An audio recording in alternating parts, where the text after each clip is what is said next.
There we go. So, did you catch the president's address last night? It was about a 10-minute or 11-minute long address from the Oval Office regarding coronavirus. I guess this comes on the heels of the World Health Organization declaring that the coronavirus, COVID-19, is a global pandemic at this point. They may have said that a few days ago, I don't know. But in any event, he came out and made this this speech that was, I guess, intended to inform the American people that the government is on top of shit and that we don't have to worry about this because, you know, the U.S. is strong, they've got the best people, yada, yada, yada. Anyway, key points, if you didn't watch it, is that the plan is to shut all travel from Europe for the next 30 days, with the exception of the UK. And what else? Oh, there's going to be some loans instituted for small businesses. Loans, low interest rate loans, so that, you know, any financial hardship they may encounter as a result of COVID-19 outbreak, they can weather by basically staying solvent, right? Not a bad idea. I don't like the government loaning money, but I guess the argument is that it's a little bit of expenditure now to stave off future financial disaster. But the big one,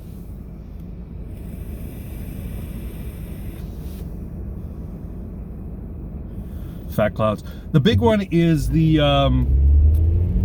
federal payroll tax suspension that he proposed. Now, I guess he needs congressional approval to make that pass, so I don't know if it's going to pass. That's the problem, right? It'd be a good it would be a good gesture on the part of the Democrat-controlled Congress to pass it,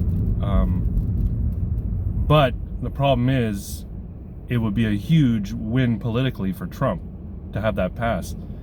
And they don't want to give him a win under any circumstances. But while they're busy attacking him and trying to sow distrust in government and show that, you know, the administration doesn't know what it's doing, this would just be seen as ammunition for anyone saying, look, it's Congress that's fighting and trying to make this crisis more difficult. You know, he's calling for tax relief. And if they block that, you know, that's kind of insulting, or that's kind of, you know, sticking it to the little people, not sticking it to the president. That's how it'll be seen. Now, I noticed a lot of people online are talking about how, well, why did he cut off the UK, or why did he leave travel open to and from the UK but not Europe? Well, one, United Kingdom is no longer part of the European Union. They're a sovereign nation.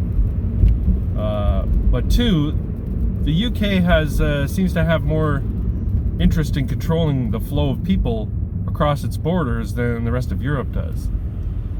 So it makes sense. I mean, Italy is in bad shape right now with regards to COVID-19. So the question becomes, Italy is part of mainland Europe, and if people are able to move freely from Italy to other nations, it won't be long before other nations are in as bad a state as Italy. So they really should be cutting off travel. Now, there's a few caveats to that suspension of travel. U.S. citizens will be able to come back from those countries. And goods are going to be able to be transported from Europe. Just not people, just not, you know, regular people travel.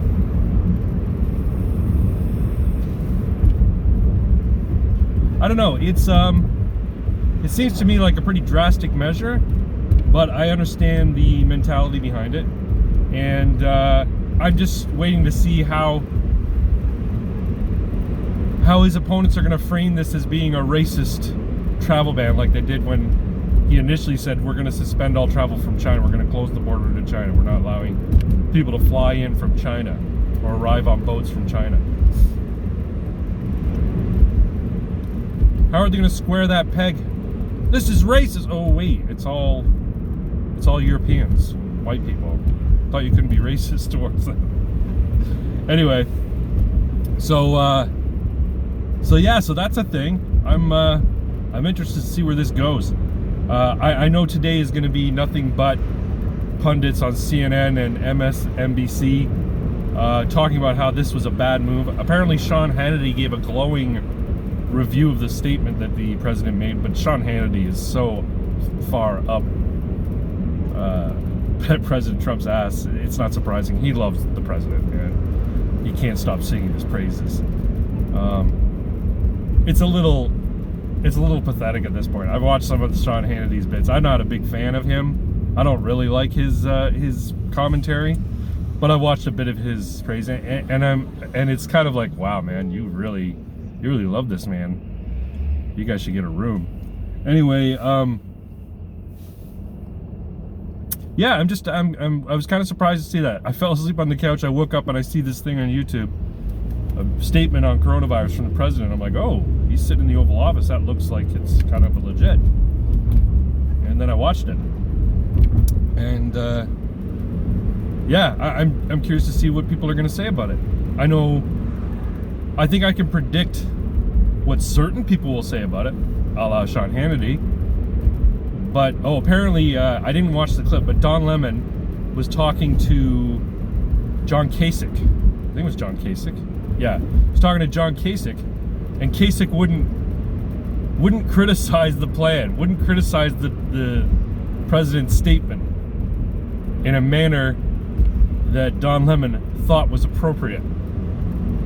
And here's the thing, John Kasich is no fan of the president, but I guess he came out and said, yeah, well, this is probably the right move or whatever. Don Lemon was very upset to the point where he told John Kasich to stop talking. You have this guy on as a guest on your show to ask him questions and get his take on things. You can't try to coerce him into saying what it is you want him to say. I mean, you could, but your show's not legitimate anyway. Don Lemon is the stupidest person in news broadcasting. He is absolutely the dumbest person in news broadcasting. So anyway, I don't know what else to say about it except that yeah, bold move. I don't know that anybody can accuse him of not doing enough or not taking it seriously. It was a very serious speech. Once again, Trump did focus on the economic aspects of it because for him, that's everything.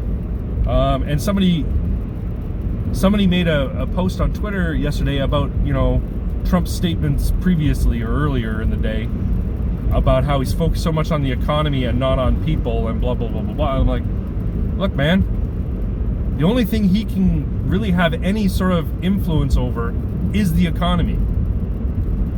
He can't go and, put Purell in your hands and wipe down shopping carts for you. Nor should he. You should be taking care of yourself and the people in your life. And the task force has come out and said exactly what citizens need to be doing and what not to be doing. And it's up to the administration to make sure that they're taking the steps to make sure this crisis doesn't turn into an absolute catastrophe for the country. And the biggest part of that is making sure the economy keeps trucking along. So these scares and these sell-offs that are happening on the markets, they're not helping anything. And people are, it's almost like people have a need to panic over certain things. And I don't know what it is. Is it human nature? But I mean, what is it you want the president to do? Do you want him to say, there, everything's gonna be all right, I've got this? Well, essentially that's what he did. But he's looking at it from the economic standpoint. He's looking at it from what the administration's mandate is in terms of handling crises like this. He's not supposed to make you have a warm, fuzzy feeling. And it's funny, when I talk to some people, they're like, yeah, that's exactly what government's for.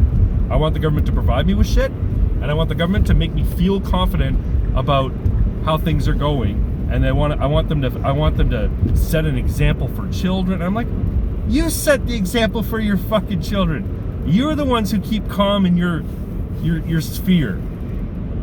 And if you can't control your emotions, if you're so prone to panic, that you need a figurehead to tell you to calm the fuck down. When did you become an adult? Grow the fuck up. Anyway.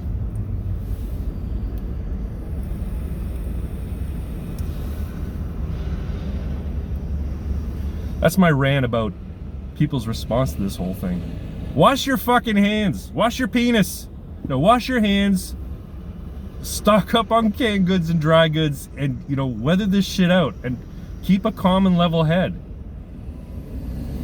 I mean, the NBA, they postponed the rest of their season, which is a pretty big deal. There's a couple of other things that have been sort of canceled or postponed. Some states have said no public events or gatherings larger than 250 people. What, 250 people can't spread a virus? Anyway,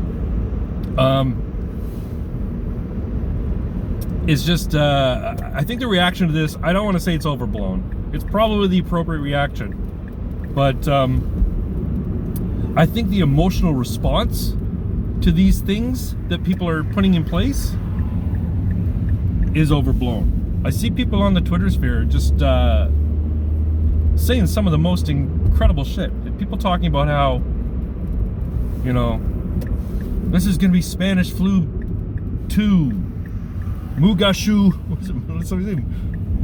Mushugu 2, I don't know, whatever they call it. They're basically making a joke about how it's like Spanish flu, but it's Chinese, so it's, they named it after a Chinese dish. Kung Flu is another name that people have given it. What's another one? Flu Manchu is another thing, name people have given it, just to keep light. Just to make it light. Anyway, I should stop. I'm at work. I just thought it was kind of an extreme statement, and I wanted to get my thoughts on it and talk about the reaction that I'm seeing online about it. And I'm gonna be combing Twitter today to see what other people's reactions are, because I'm sure today is where all the punditry and all the talking heads are gonna be putting their 2 cents in and trying to make everybody lose their minds. Anyway, I'm at work now, so thanks for watching. Like, share, subscribe, follow me on Twitter at BragCD. I'm the happy little rabbit, and I'll talk to y'all soon. Thanks.